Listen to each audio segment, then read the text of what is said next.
now.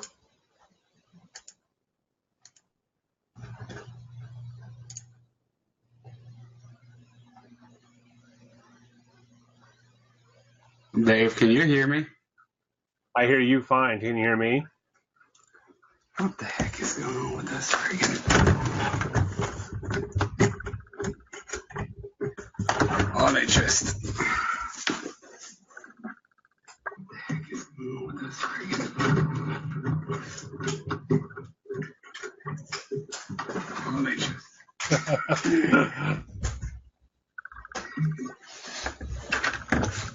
I hear you just fine. Now I hear you, but my freaking cord is way too short. That's what she said. Well, I gotta wait for Andrew to get here. We're live. Alrighty. We're live as it happens right now. We are not editing anything. I'm making sure this isn't screwed up here. Yeah, I hope. Excuse my dialect if you get some, some German dialect in it. Excuse me. I try to speak proper English. Hey, you're probably gonna do a better job than I am anyway. That could be. Since it's wine with, I could sprinkle you a little Deutsch. See, since it's wine with Woodson, I got German wine. Weinland Kochsbad Neustaden. See, my German just sounds angry. Well, that's what everyone says about Germans. They always say the Germans sound angry. That's not true, though. We're just very passionate talkers. You're just misunderstood. I understand. Yeah. And I'm drinking a Trevento. I don't even know what that. I don't know what that is. So. Trevento Malbec, the reserve from Mendoza. Guys, I'm not seeing any questions. If you guys are asking questions, I'm not seeing it. Oh, I do. Larry Lander said sup, and Frank Lee said hello. I was doing it wrong. Daniel said hello. Daniel's on my list this week. He's been making improper comments about the home while it's still an inspection period. All's good. You got a contract on it, so. That's all that matters. Exactly. Oh my God, it smells so good. I don't know what that is. You're drinking white? Yeah. It's a very dry white. Ooh. Is it good? Well, it's not bad. If I drink wine, I'm more of a sweet wine drinker. Like, I like Moscato. I know. Because you're a girl? It's the only wine. It's the only wine my wife drinks. So, and I'm not drinking all myself. So.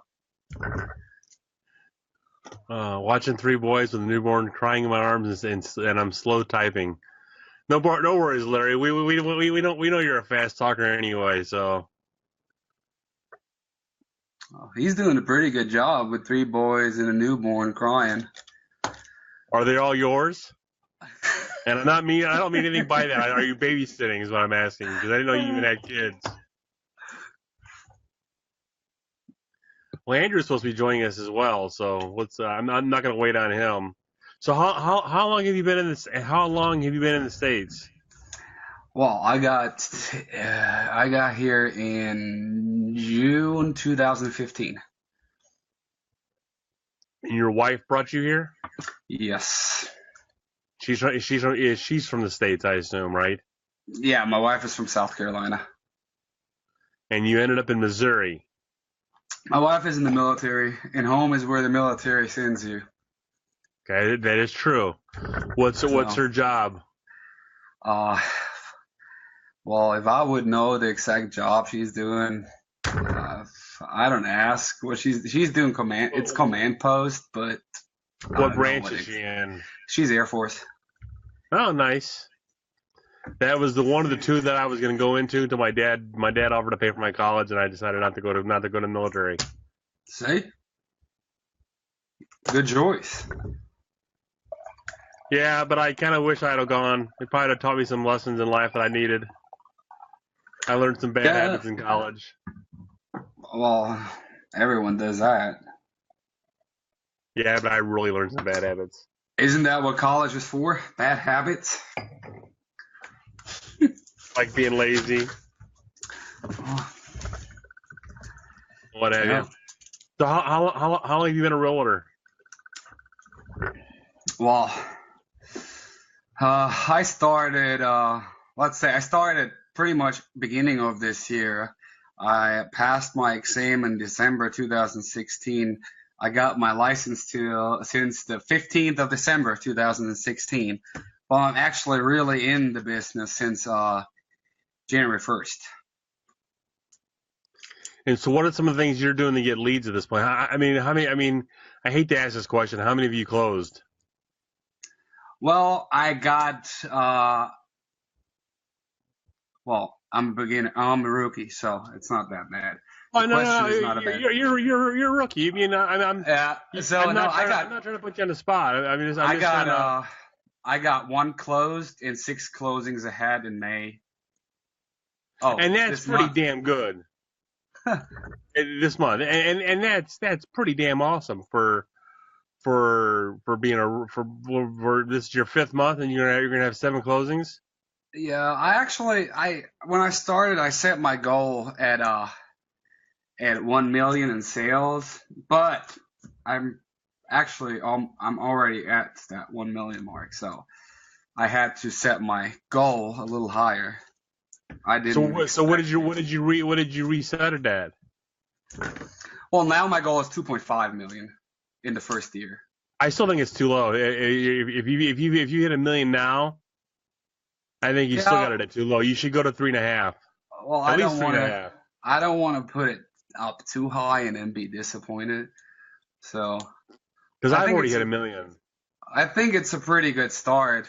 I mean, I haven't closed that million, but I got a million in like if all the In contracts. if everything closes this May, it's a million, which is pretty good. I'm pretty And proud of that. is that mostly buyers? Or is that sellers? Is that a combination of both buyers and sellers? I had 2 listings. The rest is all buyers. Nice.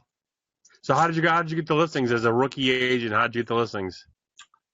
Well, one of them was one my wife. You know, my wife advertised myself in her branch in her work area. So I got one of her coworkers who listed with me.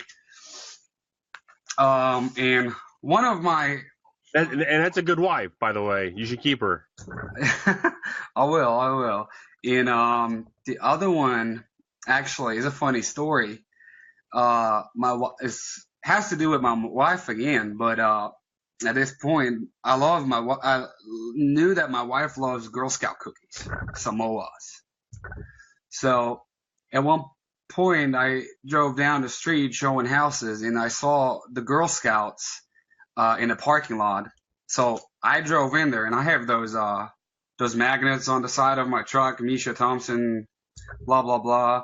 So I walked up, I bought a box of Samoas, and I bought a box of peanut butter, and the lady is like, "Well, you know what?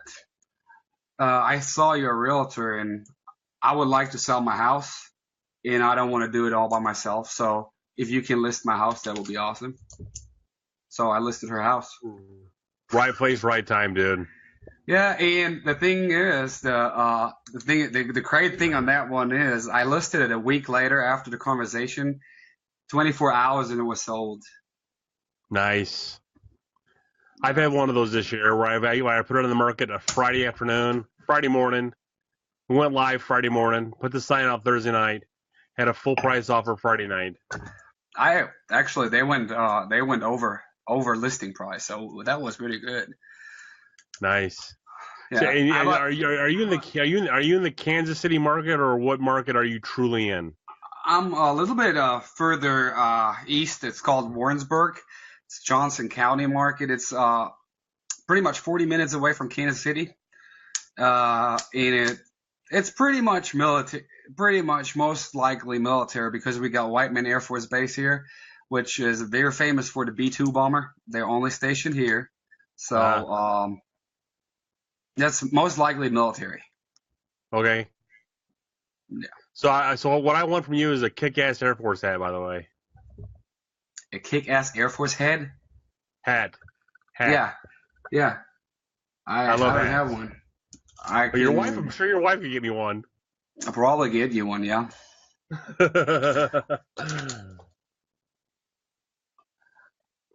I'm keeping track of the questions. They've been updating here pretty quickly. And if you guys got any questions for either me or Mischa, speak up. Franklin says, "Wow." I don't know why he said "wow," but he said "wow." Your 7 closings, your 7 deals so far this year. Oh yeah,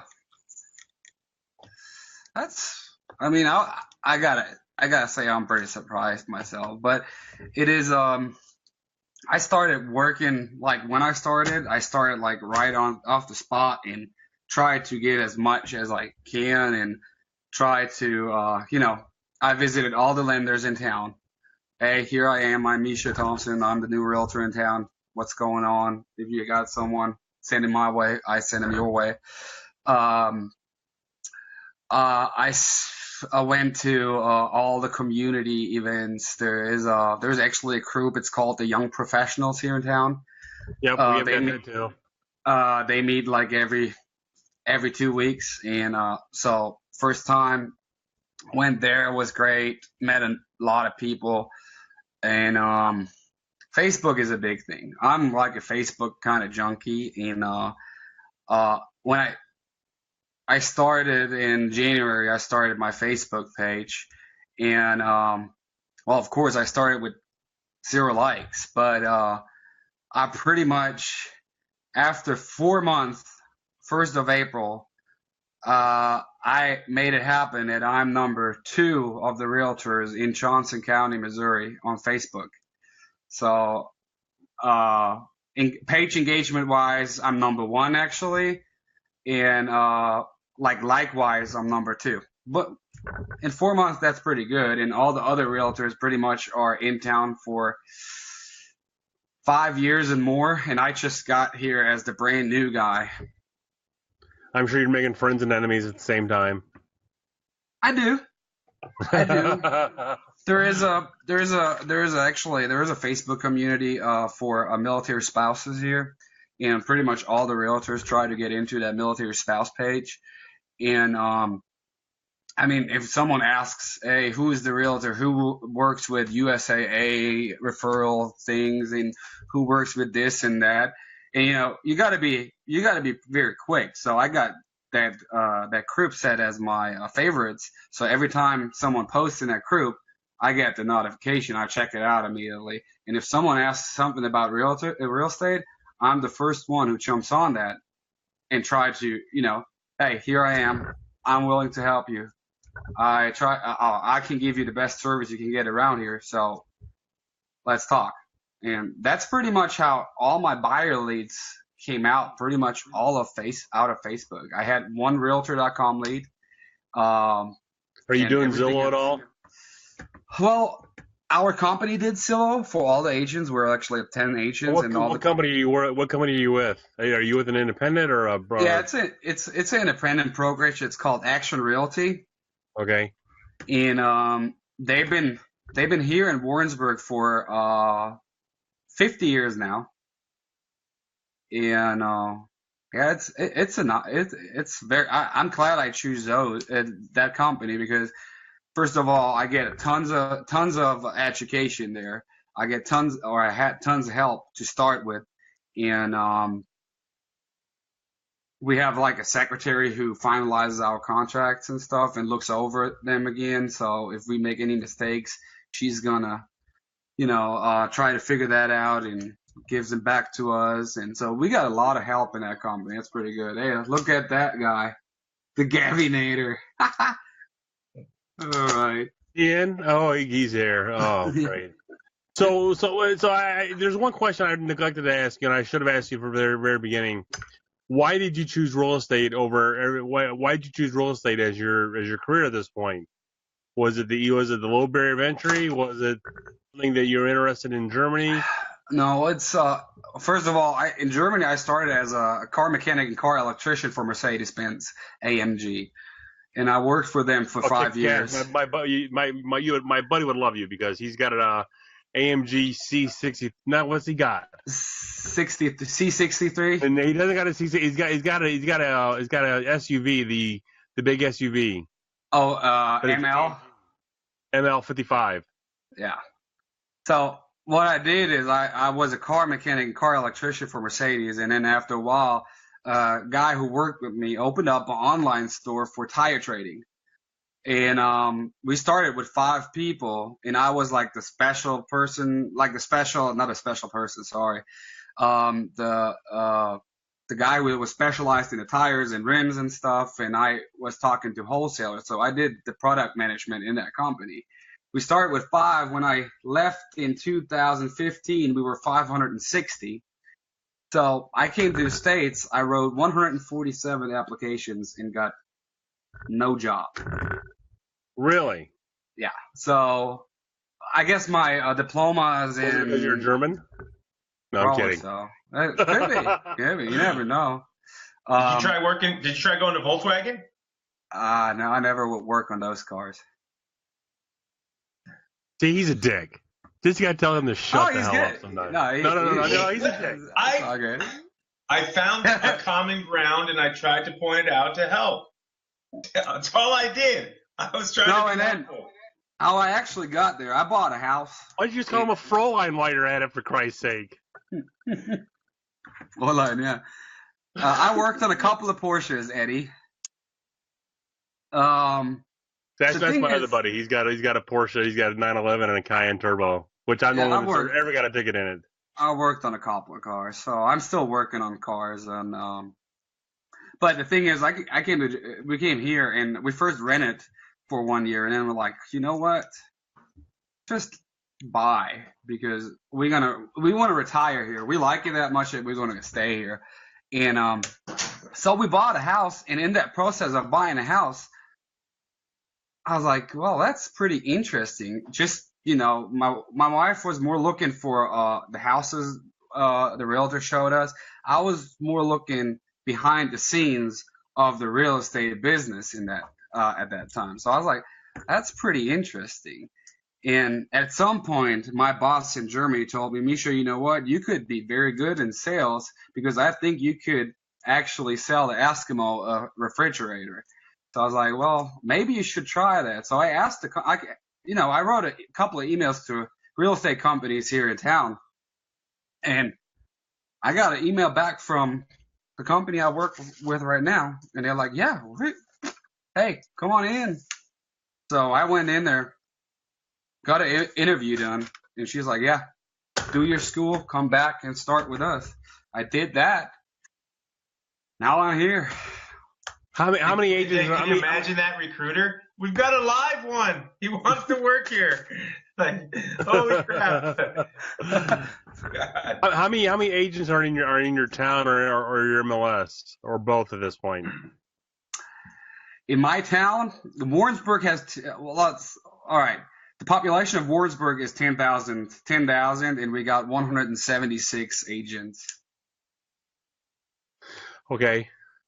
How many are in the MLS? Or are you part of the Kansas City MLS? We are part of.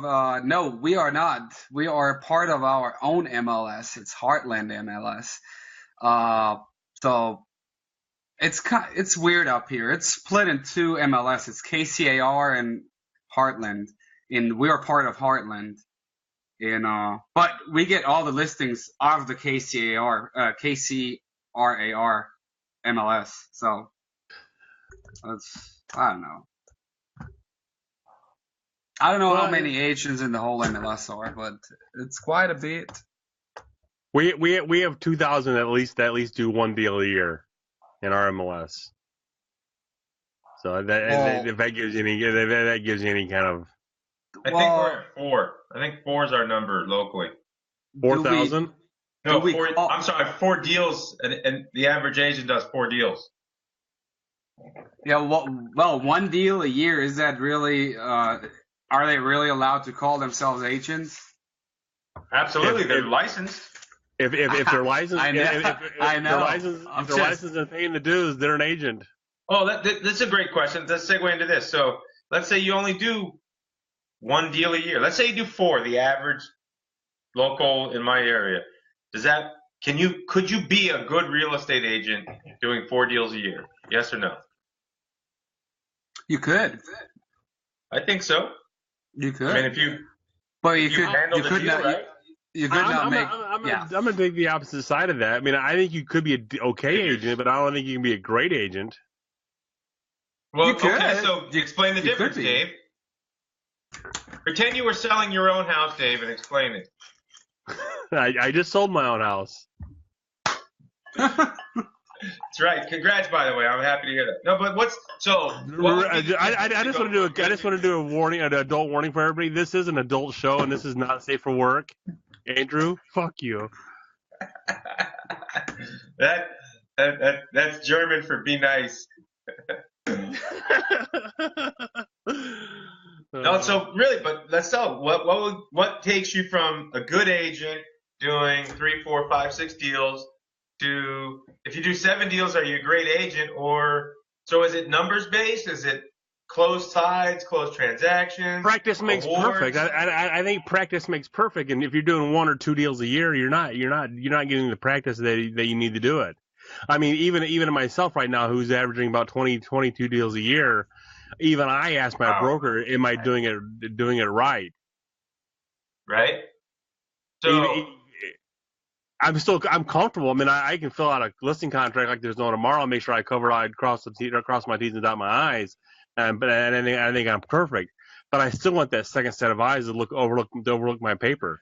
Okay, so all right, so on that kind of path, what's the part that makes you good? That you can review the contract correctly, that you realize you need a second set of eyes, or that you did 22 deals?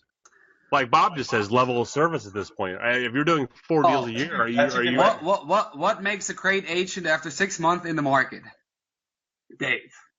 Well, after 6 months in the market, I think you're well on your way of being a very good to great agent. Well, I'm not asking for myself. I just asked Daniel. Had that question. He's asking for a friend. No, Daniel just had that question, but I think being a good agent or a great agent is the dedication to the job and trying to do the job right, and not just sit on your lazy ass and think everything is very easy and comes to you without any work. You just gotta work your ass off and try to be the best agent. And my goal is to be I gotta say, my goal is to be the best agent in my county, and that's my goal. If I ever gonna be the best agent, I don't know, but I have that goal to be the best agent. And I think so. Mischa, if you best agent or the most successful agent? Successful is different than good. Yeah. But if you got a review from 1, 2, 3 of your past clients, whatever, it doesn't have to be. What would you like them to say about you to make you feel like, wow, I'm a good agent? No, I don't. I just want them to be honest what they say. I mean, do you want them to say like, oh man, Mischa was great. You should see him. He's a whiz with the lockbox. He gets that thing open quick. Or would you say like, no, of course not. I got a situation. He pointed out to us these things that allowed us to make the right decision. He ensured that we chose the right things in our purchase agreement or our list price. Like those, it's so hard to say what a good agent is, and I don't think anybody's come up with a good one. So I think at the end of the day, I want my client to say, I didn't lose money on the deal. I got the best deal. I got the best absolutely. Deal. And if I have to, I will take money out of my pocket to make sure the deal happens. Okay. Make sure they don't lose money on the deal. What do you think about that? I've done it before. You think you like that angle? I think that's pretty. That's the best. If you if you satisfied your customer with the work you put in there and they got a great deal out of it, you did your job right. All right. If your client at the end has a huge smile on their face because you provided them They've always got the a best service. So I think Dave nailed something really interesting here because so do you guys with the effort that we're getting, the pressure from, let's say, the industry, the coaches, the gurus to befriend our clients, to build relationships with our clients, to build an audience, all these things. Do you think that if your best friend worked with you and you saved him money, but you guys fought the whole time, do you think he would be happy? Or do you think that he would have rather go, you know what, it's okay, I lost 10 grand. No. You're right. I trusted him though. He would not be happy. But the thing is, anyway, deals with your family and friends are always the worst. Absolutely agree, but you still nailed it on the head. I think is even within any relationship, coming out ahead financially is going to trump almost everything. Unless you give them a free puppy. At the end of the day, if at the end of the day they have money in their pocket or they have a great deal in their hands, and they're happy, that washes away a lot of sins. If you just like my first review on Zillow of that 24-hour sale, Dave, was he's very knowledgeable and has the best interest in mind. He brought in interested people to look at my house just one day after he listed it. He went over all the paperwork in detail and made sure everything is understood and clarified. He's literally available 24/7 and always responds in a timely manner. Overall, a great person to work with. That's my first review. You guys look at Jessica's comment. So do you think that answer, which is I think what most agents go after, is that's the goal? She's not wrong, but I think sadly she's wrong in her grammar. Don't pick on her. She'll get it. But Jessica's point with would they recommend you? Would they recommend me? That is like the main point. If you make a customer feel that they are very taken care of, they're gonna refer you and you're gonna get more business. So I got to be a little bit quiet, but so before I met my wife, who's amazing, and I was dating, my one goal for every date was to get a second date. Make it.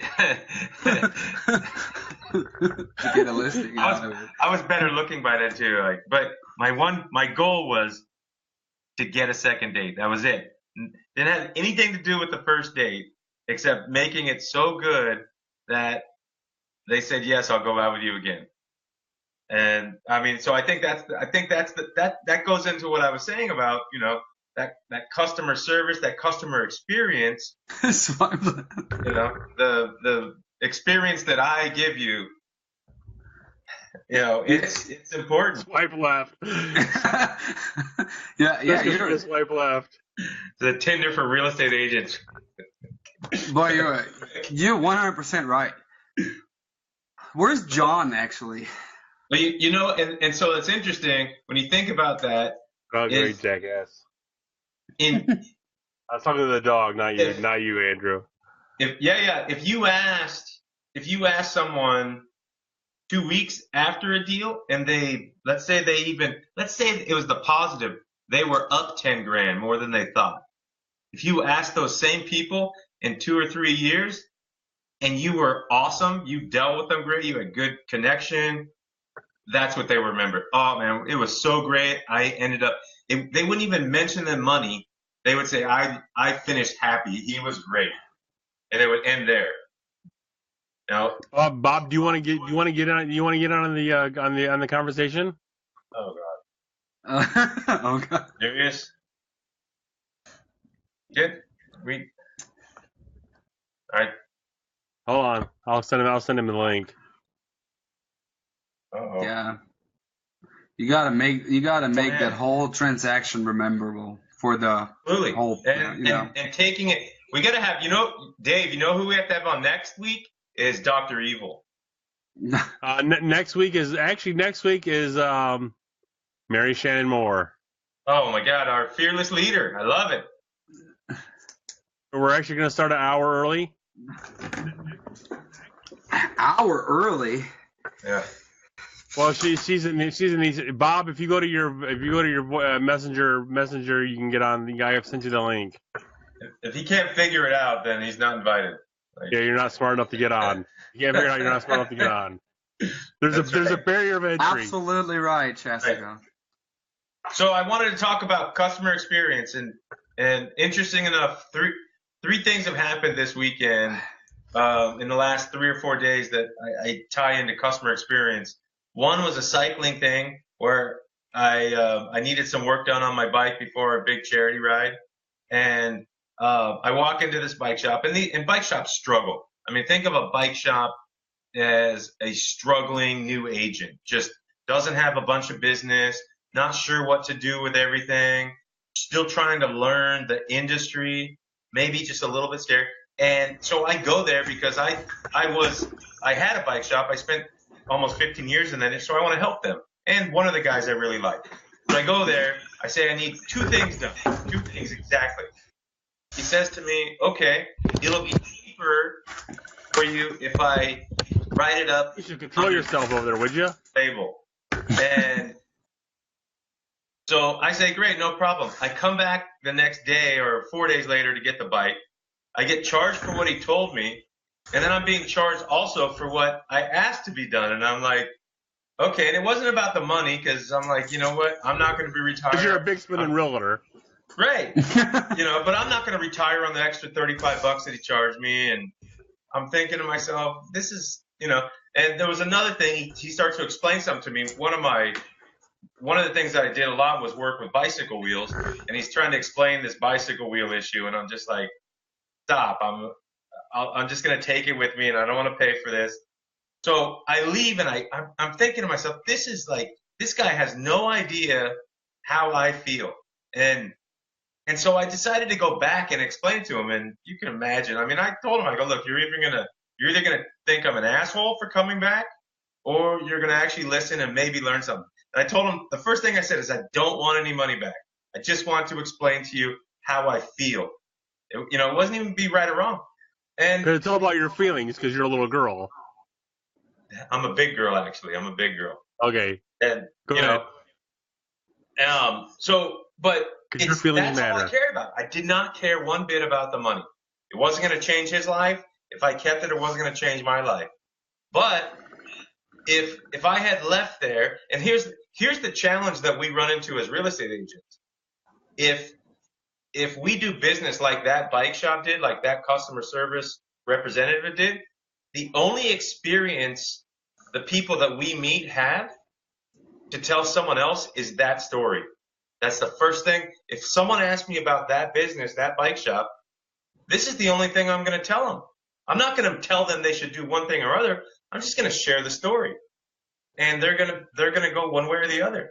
Most likely they're going to go, I can go over there and maybe be okay. Whoa. Bob's on. Wow. Wrath of God type stuff. 4 of us on here at one time. Bob G. That's like, gentlemen. It's like wood. This is like wood with Woodson. What's going on in the background there? Are they putting the lotion on their skin? Wood with Woodson. Welcome to Monday Night Sausage Fest, guys. Please send us your questions. That's how Jessica calls it. That's right. Maybe her and Mary Shannon can start her own The Vagina Network. That's right. Yes. Serious. See, look, I knew Jessica would start in. Like she's back there lurking, waiting for some mistake so she can start attacking us. Just like a wife. Yeah. She's your show wife. That's what it is. Just don't give her anything to attack you. Bob, do you have anything to to offer in this conversation? You're just gonna stare at the screen. Are you okay down there? Oh, I'm trying to figure out how to bring up the comments. Oh, yeah, shit. You go back to the page. Slow And down, click- Dave. Slow Click down. on the video. Hey, how I wasn't are gonna you with finish your the bottle bottle over tonight. there? Jesus. I wasn't gonna finish the bottle, but I just finished the bottle. The only thing How much only was thing we in have it? more of than sausage on this thing is alcohol. Thank God. Well, Mischa, I got this much left in the glass. No. Look at Yeah, look how much bigger mu- look how much bigger how- Dave's is than Misha's. It's a That's what she genetic said. I have the bigger bottle. It all holds the same volume. Yeah, my God. well, all right. That's a liter. It's up. Oh, So no. my second experience story. We refied our house with my preferred lender, and everything worked out fine for me. We got the rate I wanted. I paid what I wanted.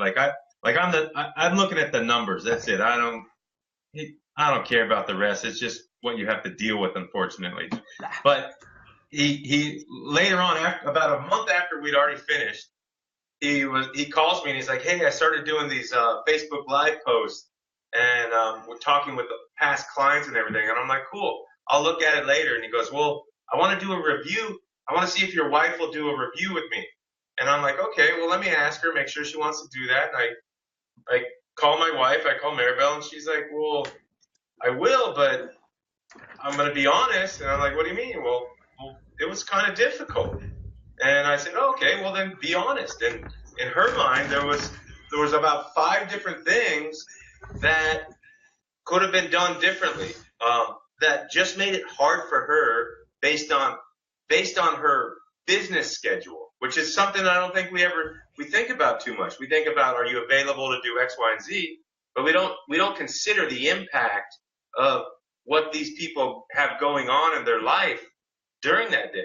And for her, because the simplest thing of him sending multiple documents to sign at different times caused it to became difficult for her, because she's coming and going all the time.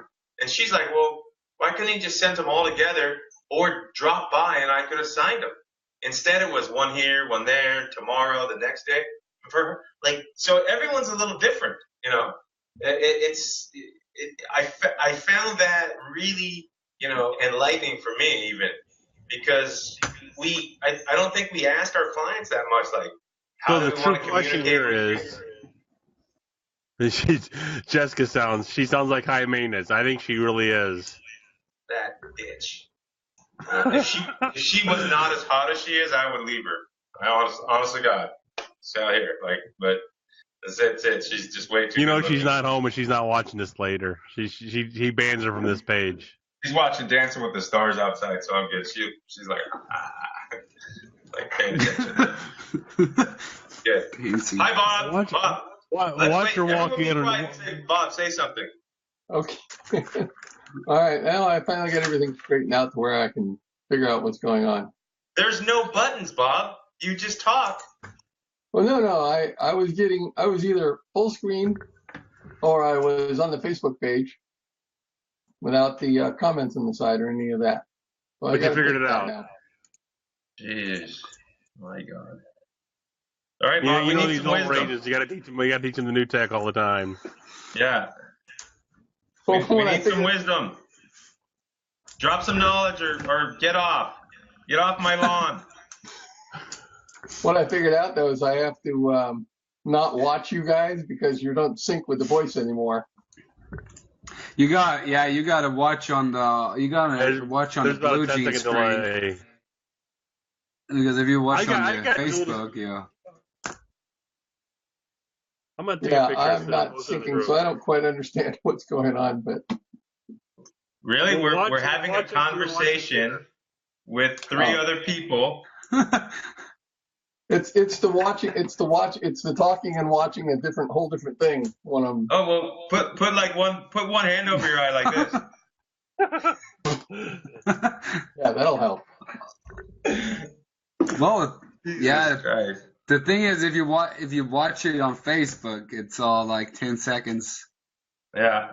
10 seconds Yeah, delayed. like what's great is I can put people off and then I can go to Facebook and then watch it happen. Then go over here. So if I don't have it on Facebook, then I don't have the comments on the side. That's funny. So, Best Mischa, way is having two screens. Yeah. do you have Bing? How long have you been in America? Since June If you 2015. been on time of the show, you'd have known that. I saw him come on. I had other stuff to do. My wife was making me dinner. I was sitting over there. So how long? Since June 2015. That's long enough to be American. That's fine. You're like He's The the German- only German. He's the only German I know with a southern accent. For Christ's sake. honestly, like that's serious. Like, did you already speak English? Yes. The thing is, we start. Like, you don't have any. Well, accent, He in marched my from across opinion. the Rhine. For Christ's sake. They start learning English in most of Europe from childhood. Yeah. The thing is, where I'm from, Germany in Europe? yeah. Well, no. Well, since where I'm from is, Ramstein Air Force Base is right next to my hometown, and that means we had 40,000 service members stationed there, and of course they lived. Not all of them lived on base, so they lived off base in the towns, and right in my neighborhood, I grew up with all the Americans. So before I even started with school, I had to somehow communicate with all the Americans down there, and then we start in 5th grade. We start with English in school till we're done with school, and then I kept all the American friends somehow. My sister married an American. My younger sister married an American, and I married an American as well. And that's how that all happened. Making Germany America again. Yeah. Yeah, Germanican. Yeah. So, listening to that story, do you target military like sellers and buyers? Yep. And like, because that's actually a great story. Like instead of where a lot of guys are like, I was in the military, so I. And we got a couple of them here who actually the spouses started their real estate career, and there's one in town. She is actually like on Facebook. I told Dave I've made it up to number 2 on Facebook. Page engagement is number 1.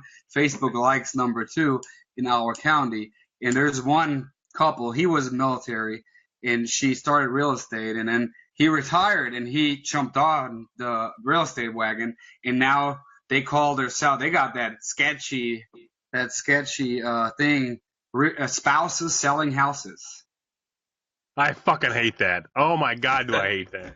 I want to punch you in the face to do that. It is, you remember that, and people remember that, and that's their thing, and they're very successful, both of them. I mean, they do a great job, and it's nice to work with them, too. But what is all that shit behind you, Mischa? Are you in your storage facility or something? No, I'm actually in my basement in my office, but trying to be like Dave. Me and my wife are expecting another girl in July, so congratulations. We got all the baby stuff already out and sorted out, so we can just start going on. Nice. So what explains the Christmas paper behind you? It's not Christmas paper. It's a blanket. I just wanted to cover up some stuff. Oh, Mr. Carter. Oh. I just wanted to cover up the baby gate, which is underneath under that blanket. Can you imagine his wife is coming home? She's like, "What are you wrapping all the old toys for?" Like, God, I'm gonna be on this show tonight, Mom. It's gonna be great, but I can't let him see all my stuff. Yeah, I tried to fit in, so I opened the bottle of wine, and usually I don't drink wine, but I thought, You could have drank beer. You couldn't like Yeah. Chris Smith and drink beer. But the thing is, I didn't have my German beer at home. I was thinking about it. I did not have the German beer at home. So as a German, I did not want to sit here and drink a Miller Lite Budweiser. or Budweiser, whatever. So I Yingling. just decided to drink wine. German wine. Dave, you got to make your glasses kind of have that blue glow like Mischa's. That's kind of badass. It reminds me of like the Tony Stark's little. Mischa's a little bigger than mine. But not my problem. Your military people clientele targeting is actually working pretty good. Most of the people getting stationed here at Whiteman Air Force Base come actually from a German base as a follow-up assignment. So I have a lot of people back in Germany referring me here to people. So they contact me first before they even got here, and I do video tours with them to the houses before they get here, so they can exactly see. That's kick-ass. Because I always tell them, they come up and it's like, hey, I saw that house on Zillow, I saw that house on Realtor.com, I really like it. I was like, well, you know what? Pictures never tell the whole story. I'll go and I live video walk that house with you, and then you're kind of get a feel of the layout and you really see what's going on, because everyone can take pictures and Photoshop them and put them on freaking Zillow or on the MLS. So that's what I do. And then what I do, especially Facebook wise, I snuck in all to the military base swapping sales. Oh, God, I'm telling my whole tactics here, but it's fine. Well, no one is watching. No one's gonna believe it even works, anyways. Well, what I do is I sneak into all those military bases. I got all Air Force bases printed out in my office, and I actually joined all the swap-in sales and yard sales, and I advertised there. Are you PCSing to Whiteman Air Force Base? Contact me today. I'll help you with the move.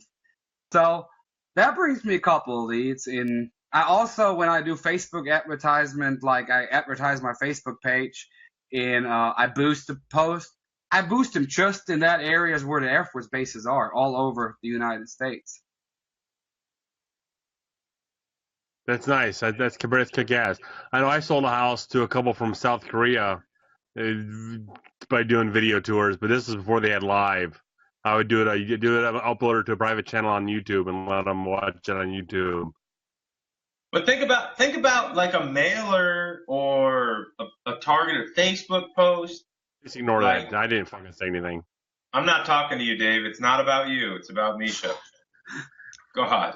So, but think about this. Like a lot of agents are like, oh, I was a military guy. I was in Iraq, which are all great things. But think about, like, your message is, I want to help you because I grew up around you and you guys are the ones that got me here. Like that, can you imagine that? Like, oh my God, this guy. My message is actually always, I walked in those shoes of military families PCSing. I walked in the shoes moving from one duty station to the other. I walked in the shoes looking for a house after we PCSed. So I can share all that, what I went through in that situation and that whole process. And I can share that with my clients and make them feel more comfortable with me as an agent, because I've been there. I've been there, done that. Yeah, absolutely. But what is necessarily like on the front line, but on the front line of a real estate sort of situation. Yep. What does PCS stand for? They'll correlate quickly. PCS means permanent change of station. Okay. Is anyone getting creeped out by the way that Bob just sits there and stares at us? Sorry. I was going to ask Mischa who taught him the English, because somebody pointed out it almost sounds like a Southern accent. Well, I can't tell. My brother-in-law's from Alabama, so I got a lot of that isn't it, wasn't it, done it. And Okay. my wife is from South Carolina. So So did it changed after a while? Just hanging around them? you pick up kind of now. My coworkers in the office always say, "Hey, you're gonna get that Missouri slang more and more," because I'm like, I don't know what that even means. It happens. If it means, and I'm, you don't do it on purpose. It's just, No, I know what you're talking about. It happens. yeah. Where are you That's from, how- Bob? I grew up in Connecticut. Or where you live now? Right now I'm in Virginia. I'm Been here sorry. about 5 or 6 years. I spent 31 years in Southern California. Well, that explains the tan. Yeah. You get banned? Like, Oh. why would you leave? My last name explains the tan. Mischa, Yes. have you I ever was had? reading the internet. Go ahead. I'm sorry. I'm sorry for cutting you off, Gav. Exactly. My time's valuable. Like, I mean, geez. Mischa, have you ever dealt with any like prejudice at all in any of your real estate business yet? From the real estate industry or clients? Excluding this evening. Yeah. Yeah. Yeah, we're Well, laughing with you, Mischa, not at you. So make sure I you. know. I can't tell you in my office, everyone says, "Hey, Mischa, you had the worst start in the real estate business anyone could ever happen because you got all the assholes at first." It was so I'm dealing Andrew with that. Kevin. no, client wise, I I'm started a dick. off with the Hold on, worst I'm a ones. dick. I'm not an asshole. There's a difference. It's all good. Not much. Just spelling, honestly. But like, so you never had like, you've never got the feeling that you met a client or a potential lead and you were like, it was going good and it just didn't make sense, or someone at the office like sort of doesn't like hang around you or interact with you. Well, I have one. In the office, I'm a person who gets along with everyone. I don't, always try to make it happen. Yeah, Germans are known for that. And I mean, why are you laughing? Nothing. Not right. I know what he's referring to, but I'm just trying to get. This is. I don't know if we're helping anybody or not. Yeah, We're not. but no, Yeah, we sure. gotta- I had a client who I thought, hey, it's working real good. I gotta have a contract in later today, and then actually she wanted to see one house I showed her. Showed her before. She wanted to see it again Saturday, so I went to the office to meet with her at 2:00. And 5 after 2, she messaged me she can't make it. And 2 days later, I see that she put an offer on that house with another agent. But it was my fault because I didn't get the buyer's agency agreement. Since that specific incident, I try to get buyer's agency agreement right from the start, so I don't have to deal with that crap anymore. Because it really pissed me off. The BA isn't where the paper is signed on. What? Ultimately, the buyer agency agreement is not worth the paper it's signed on. Yeah, it absolutely is. Even having the discussion is. Not here in Northwest Indiana. It's not. Well, here it is, because usually, like the most successful agents, they always, if they bring you an offer in, they always upload their buyer's agency agreement. So they make sure they got that one client up and right there just to deal with them. And that was my fault on that. And it really pissed me off at that day. I was like, really? You got to be freaking kidding me. I showed her 25 houses over 2 weeks. And I showed her the last one twice, and she wanted to see it a third time, and then she goes with someone else. And that really pissed me off. And from this point on... So why did she go with someone else? Well, at the end, I found out that the realtor she went with is her dad's a friend of her dad. And at Nice. the beginning, she was just acting. Did he show her the house? Did he ever show her the house? I don't know. I didn't dig deep. I was pissed. So Here's how you combat. Here's how you combat that. If you showed it to her twice, and he didn't show it to her at all, you have what's the word I'm looking for? The right of conversation. Procuring cause. Procuring cause. You have procuring cause. Procuring cause. Yeah. Cause. I know, but I don't know if he showed her or not. But the thing was, well, there's some way to find that out. You call the other agent, you ask. Yeah. Freaking screw top wine. You know what? At the end Bob, of the day, speak, this for is God's sake. It's imported from Germany. This is So such I don't give a BS, shit. though. Okay. Yeah, you know. Wait a second. Stop. Because if you meet a new client, what do you ask them? Have you worked with anyone else? Have they showed you any houses? That's Correct. Have you signed anything with them? That's pretty Correct. typical. And if you know that someone else showed you a house that this person wants you to write an offer on, and you just go ahead and write the offer, you're an effing asshole. Like, that's bullshit. You are. Like, that's it. And- Like, I get it, you know. It's And I like, can't- And that's where I go desperate Tony agent Soprano just on your trying to get ass, some and I go money. beat the shit out of your But car with the baseball bat. Again, the one who did the person who did that is known for stuff like that. And That's disappointing. I mean, the thing is, the disappointing thing was. Mischa, I've had it happen to me one time. Someone tried to do that to me, and I completely got in there and I dicked up the deal. It happened to me at the you know what? beginning, 2 years so I later, was they're still living in an inexperienced apartment. whatsoever. 2 years later, they're still living in an apartment. I can't tell. The thing was, let's say she's at the beginning when she started contacting me, she was all by herself. It's a early mid-20s lady. She started looking for houses all by herself. All of a sudden, she came up with her dad.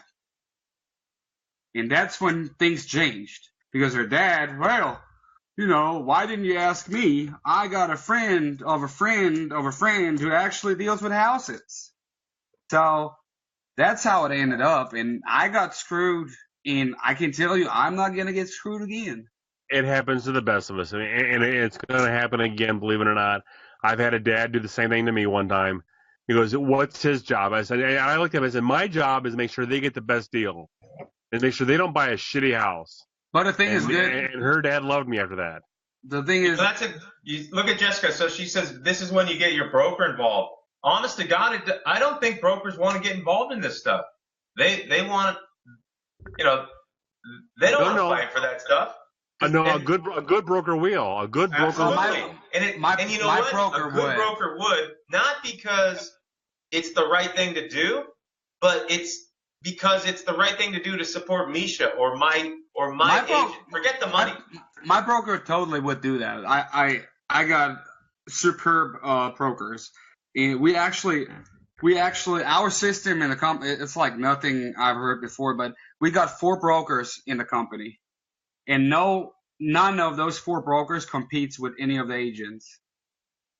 They're just there. They're just there to assist and help the agents during their transactions and train if they them. don't fight for you when you have a problem like that, they're not. They will. They will. But I was at that time. You know, when you first start, you just don't. I mean, I got that mentality. I don't want to ask. I ask if I really don't want to screw stuff up. But if I knew I was right, I don't want to bother I did not want to bother my broker with that stuff. And that was in the beginning when I started. Rookie mistake. But when I started, I stepped in shit the first 2 months of my real estate career. I had the worst of the worst.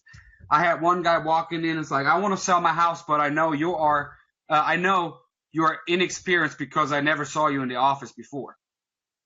So I was like, well, that was a nice start in the conversation. But so I had to deal with all that stuff. And then now we have a young lady starting as a part-time agent, and she's like, "It's so easy to be a real estate agent. Everyone is so nice." I was like, "Well, It's because you're fucking hot. you're gonna step in some." Do you have a No. Do you have a picture of her? You can probably What's her name? I'll search her on Facebook. You can check her out. It's wait. Don't do that, dude. Don't get me in trouble. Invite her to the group. Our little German friend is so naive. He doesn't understand the sarcasm. No, but it is the thing. She's a lot of people start with all that joy and easiness in the job, and it is just not that way. At some point, you're gonna step in a pile of crap, and you're gonna know that it's not that easy. Well, and that's a good thing. It's like, when you're starting, you'll take anything, and that's the best way to be able to control who you work with is to have so much business that you can turn them away. And that sounds like some coachy guru thing, but it's the truth. One of those things, like they talk about, like big corporate, like financial brokers and things, or like when you have one big client that brings in all your business. If you've got one client bringing in half of your business in any industry, your only goal in life is to find someone else like him, because you don't want to rely on only one person. And that's where we end up kind of in this, first 1, 2, 3 deals. We don't know what we're doing. It's tough. Yep. And we get desperate, and, people, that's the thing is, the sad part is if it's tough when you start, that's when you develop the bad habits first. They happen simultaneously. And who's a lot more mentoring. Eddie, who's the jerk? What? Eddie said, "What a jerk." I was like, "Who's the jerk? Who is?" It's gotta be Andrew. Oh, okay. I had a situation. That's true. Oh, Bob is. I think that's a jerk. That's a German jerk, actually. Bob. It is. I had a situation early on when I not long after I first started, and I did an open house. It was over $1 million, and I had a couple of people that came through, and with one of the couples, I was talking to them, followed up, talking with them a lot, and they were ready to work with me.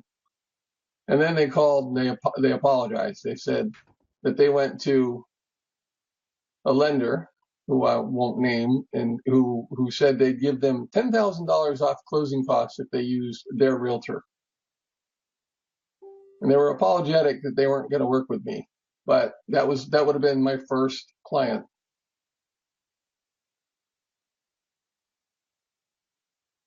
Is there a punchline? Is that it? That's it. Well, I didn't get to a point where I could have a buyer broker agreement or anything, but they were ready to work with me until they were made that offer. That's my buyer. To me, that's my buyer's agency. If I can get you to work with my lender, I've got you signed, sealed, and delivered. You're not going anywhere. If I got you working with my lender, you're not going anywhere. The weird thing about the buyer broker agreement is that we're so many agents are scared of it. Even and Dave, you do 22 deals a year. You bragged about it earlier. I mean, that's a good amount of business. But there's no reason to be scared of it. It's just a simple document. If they decide to buy a house, they're going to sign like 47 documents, and they're not even going to read them. But we're so scared of this one document because if they don't sign it, then they're not our client. Well, good. We know that now. Move on. And I know it's tough to move on if you don't have another client, but you might as well. I don't know if anyone listens to me on that, but the way I do it is if I show a house, I talk to someone first. I try to get all the utility bills first so they know every time. I try to go above and beyond and show them, hey, I'll show you something no one else shows you. I got the average utility bills for that in that house. So here you go. You might, you got all the infos on that house. And then after we walk through the house, what? Explain the reasoning. So when you're the first time you walk in a house with your potential or current clients, you get them the utility bills? Well, I get it for every. I'm not. I mean, it's different than what I do or I've ever thought of. So I want to hear more. I'll try to to get them impressed of the stuff I do or what I do to get them as my client. So I try to go above and beyond and get that ready for them. I try every client I work with, just show them, hey, I'm there. I'm on top of my game. I try to get this and that for you, and I already got it. But when I showed them the house after showing the house and walk through it and stuff, I usually start talking afterwards and explaining everything. And I explained the buyer's agency agreement to them after the first showing. And it's like, hey, you know what? This and that. This is the better deal for you in the end because I solely work for you in your interest. And even if you don't go with me in the end, but I advise you to choose one realtor because that realtor in the process of buying a house gets to know you and knows exactly what you're looking for, and you don't get confused or the realtors don't get confused, and it will get you the best result. So, and that's pretty much it. And I get the buyer's agency agreement with that. I don't know if it's just because I'm German and they're sorry for that, or how do you get the utility bills? Are you going to the other agents? Well, I called the utility companies and I was like, hey, you know what, Sandy, this is Mischa. I'm interested in 507 Applewood Road in Warrensburg, Missouri. Could I get the average utility bill for that property? I'm interested in buying it. Sandy's like, yes, of course. Let me check it out. And she's going to give it to me. That's actually, I mean, I would never do it because that's like a lot of work, but that's actually pretty interesting. I mean, I'm pretty impressive, but if I'm showing 8 houses that day, I'm not going to remember eight different utility bills. Well, I'm not going to walk in the house going that's like. That's why you write it down. Well, no shit. But fuck, come on, seriously. At the end of the day, I'm not going to go. I'm not going to call on Friday afternoon. I'm not going to call NIPSCO and go, yeah, I need the average utility bill for 157 Warren Street and the average utility bill for. Hey, you're not calling them one by one. If you were like a buyer, of course, a buyer is interested in more than one house. You call the cable company, you call the electricity company, you say, hey, I'm Dave Woodson. NIPSCO's going to tell me to go interested fuck in 8 myself. Properties. You're not. I just know NIPSCO, which is in Gary, Indiana, is going to tell me to go fuck myself. Who the heck? Because that's in their guidebook. Well, if Dave Woodson calls with more than 2 properties, well, then just fuck himself. Then just call him and say, hey, I'm Andrew Gavin. I'm interested in buying a house in Indiana. How about that? Just take a different name. They'll hang up on me then. You're gonna, you're impersonating people. You're lying. Like this is typical realtor stuff. Like you're good at this job. Jessica. Wait, Jessica. I'm not a Hoosier. I'm a Boilermaker. Let's get this straight. They do things different in the heartland, but it works out, Jessica. The thing is, look, I see it that way. Are you gonna have 20 minutes to call the utility companies and get the bills for maybe a $180,000 deal? If you get the deal at the end, those 20 minutes didn't cost you even $5. So get the heck out of here. I'm doing it. I love it. That attitude is people, awesome. This is why Mischa's going to kick all of our asses by the end of the day. This is why the Germans are going to kick our asses by the end of the day. I agree. Going above and beyond. So the attitude is awesome. I just wonder about like the clients. See, we always talk about there's so many people that want to like train their clients, and the truth is, our clients are people from society who are constantly being trained to do other things than what we want 10, 100 times over all the time. We're never going to change them. They do what they want, so, but that attitude, I think. It's not that we're lazy. It's not that we're Well, lazy. It's that I understand my I'm clients. lazy. I'm lazy. I've only had one client in the last 2 years ask me what the average utility bills are. it might sound a little crazy, but in Germany, my boss at the online company, he thought communication with customers is very, very important, which it is. And he had communication training set up for us with a motivation speaker. And that motivation speaker said, you typically have 4 kind of people. You got the green ones, the red ones, the blue ones, and the yellow ones. And by listening to them, you categorize them in green, blue, yellow, and red. And those colors mean emotional, like looking forward to the future, what happens, being more laid back and liking the older things, or being more economic and liking, biological, whatever, organic food and stuff. So while talking to them, I thought it's bullshit, but I went through that training, and you actually can categorize people by talking to them in colors. And if you categorize those in those colors, Mischa, that's as crazy as Dave pounding crystals into the wall of his house.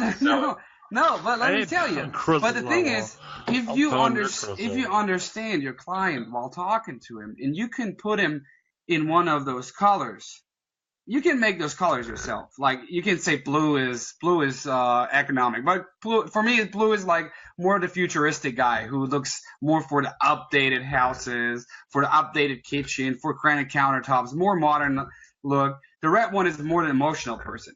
But if you can actually, Dave is like, well, what the fuck is he talking about? But it's just a typical kind of disc, or it's some guy that came up with the same idea, but he's using colors. If you do it right, you actually can steer the people towards the stuff you want and not they want. Is that Mischa, let me ask you this question though, like honestly. But it's not illegal steering or something like that. It's just Mischa, listening to people. Of the houses you've sold, has any buyer said, you know what? Thank you for showing me the cost of the utilities. That was the deciding factor for me to buy this house. It wasn't that I love the backyard. It wasn't. The kitchen, no. It was 3 bedrooms. The price. They never said, hey, it was the point or it was the deciding factor to buying the house. But they said, thank you very much. I didn't expect that, but I was curious about the utility bills anyway, because that is a major part of buying a house, because you still have the monthly cost, and it's a major part of buying a house. It's not only the mortgage, it's your heating bill, it's a cooling bill, it's electricity bill, it is water, trash. You want to know, and you want to know how much tax you pay. So you're going to write everything down, and they know, and they appreciate it. Tax is most important for us. But on that note, guys, there's 4 of us talking to 1 person watching at this point. So at this point, I'm gonna give Bob. Bob, you still here? Yeah, I'm here. You had a question. I think Mischa's got the right of it, though. He's the one who's going the extra step that probably nobody in his area is doing. Probably, 90% of people are not doing. He's going the extra step. That's going to make him stand out. And that's why he has 6 closings in May. What do you got lined up for June, Mischa? For June is 3. So 6 in May, 3 in June. You didn't say that. I'm sure 3 in June will pick up to more than that by the time he gets to June. Well, I got 2 in the loop, but they haven't decided yet which house they want to buy. They trying to decide between 2 houses, both of them. So there are 2 more in the loop. So you're very easily looking at 6 in May, 5 in June. And so you haven't even started working on July yet. So you're kicking everybody's ass at this point, including mine. So I would say I'm not kicking everybody's ass. I'm kicking. No. I'm kicking the rookie ass. For a rookie, you're kicking ass. You're kicking a large amount of ass for a rookie. I'll tell you so you're already doing this, and think about it. There's the few people that come and watch this show, they're impressed by it. But I would turn Few around and be people, like, kiss hey, my I brought fucking this ass. thing. There's 1,000 people that watch the show. They less now that I'm on. But That's true. They watch that you're doing this thing. You're pulling this data. If you give this to someone that you're showing houses and go, look, you know what? At the same Daniel time sold you're the house. offering the idea of the BRE or anything else, go, look, I pulled this together for you. I doubt that, I want to work with you. If you're going to interview anyone else, please ask them if they even know about this. See what they give you. This is the type of service that I plan to give you the whole time. Like taking it into that, you've sort of caused question for any other agent. They're going to wonder, well, what are they doing? And they're going to be judging them because you've already set the precedence or what to expect, because you're already overcoming, and they haven't necessarily signed that. So unless, they're going to be less interested in going with someone else that didn't do anything extra, that just opened the door. If they exactly, it's the first impression you make, and that is the most important impression you make. And if they see you go above and beyond, they know you will take care of them in the process of buying a house. Yeah, and it makes them it makes them feel more comfortable with you as an agent for them. And that's most like let's say it's not 100% guaranteed that they're going to go with you, but I would say 80% of the people decide to go with you because you showed them that you do everything in your power to set them first place. I agree. I mean, it's not about the utility price or bill. It's about the impression that it makes, the experience of what's to come. Bob, on that note, you guys, it's great having Mischa on. You're kicking ass as a first-year agent. You're kicking complete ass as a first-year agent. You've closed one deal so far. You got 6 in the pipeline for May, 3 for June. Let's call it 5 for June. When did You're Mischa completely start? kicking ass. I started in January, Bob. Holy cow. Good job. Yeah. So we should all be kissing his ass right now and asking for a loan for our next truck payment. And he drives an F-150 for Christ's sake. It took Dave longer than that to sell his own house. Yeah, Oh, I guess maybe Dave, you should have asked me to list it. I'm kidding. I sold my house, bitches. You know what? If Dave would have printed out the utility bills for when people can buy, look at that, I bet he would have sold it faster. Is there a way to kick you motherfuckers off? Kind of like this. Bye. I'm going before this ends. Talk to you guys later. See you guys later. Mischa, I do appreciate you being on. Andrew, I don't appreciate you so much. But Mischa, I really do appreciate you being on. I really enjoyed the little talk. It was fun.